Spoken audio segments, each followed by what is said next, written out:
nos dicen que un triángulo tiene un ángulo de 45 grados y otro de 65 grados. También nos dicen que el lado opuesto al ángulo de 45 grados mide 12 centímetros. Se nos pide que determinemos los otros lados del triángulo.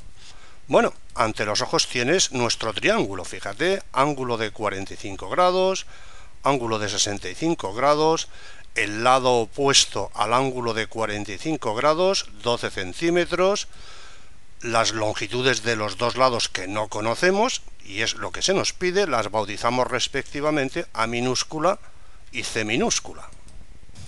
Naturalmente, como nosotros no confundimos un triángulo rectángulo con ninguna otra criatura del universo, de inmediato nos damos cuenta de que nuestro triángulo no es rectángulo, y eso porque al sumar estos dos ángulos obtenemos una suma distinta de 90 grados.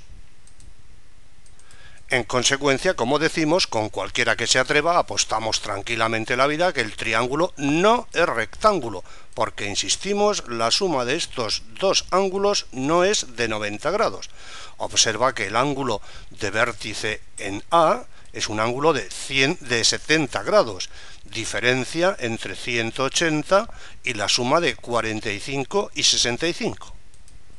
Nos metemos en harina a los efectos de determinar A minúscula y C minúscula. Fíjate, altura correspondiente al vértice A, altura cuya longitud bautizamos H. Por razones de eficiencia vamos a bautizar también al pie de la altura correspondiente, de la altura que indicamos, lo bautizamos P. Así las cosas, fíjate ahora en el triángulo rectángulo de vértices A, P y C. Fíjate en ese triángulo rectángulo, le cambiamos el color. En ese triángulo rectángulo conocemos este ángulo, conocemos también la hipotenusa. Por tanto, en ese triángulo, si jugamos con el seno de 65, resulta que es cociente entre el cateto opuesto H y la hipotenusa 12, de donde se deduce que H es 12 por seno de 65. Y si en el triángulo azul bautizamos, por ejemplo, N, la longitud del cateto correspondiente a los vértices P y C, entonces, si jugamos con el coseno de 65, resulta que es cociente entre el cateto adyacente N y la hipotenusa 12, de donde se deduce que N es 12 por coseno de 65. Fíjate ahora en el triángulo de vértices, triángulo rectángulo de vértices APB. Considera que en este triángulo rectángulo de vértices APB bautizamos M la longitud correspondiente al cateto BP.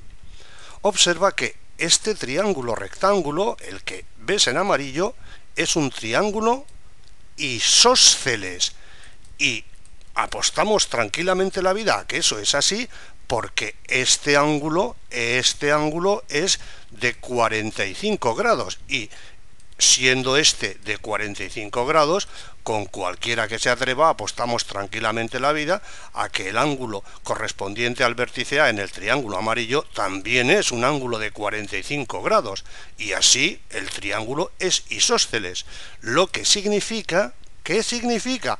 Pues significa que este cateto coincide con este otro, que H es igual a M, y en consecuencia el lado A del triángulo dado, que es la suma de M y N, resulta ser 12 por seno de 65 más coseno de 65.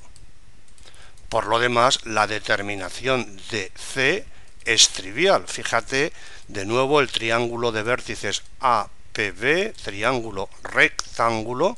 Si en ese triángulo jugamos con el seno de 45 es cociente entre cateto opuesto H e hipotenusa C, resultando que C es cociente entre H y seno de 45, siendo H 12 por el seno de 65. Y así se queda el ejercicio, porque es más elegante que sustituir sustituir seno 65, coseno 65 y seno 45 por los valores aproximados que nos proporciona la calculadora.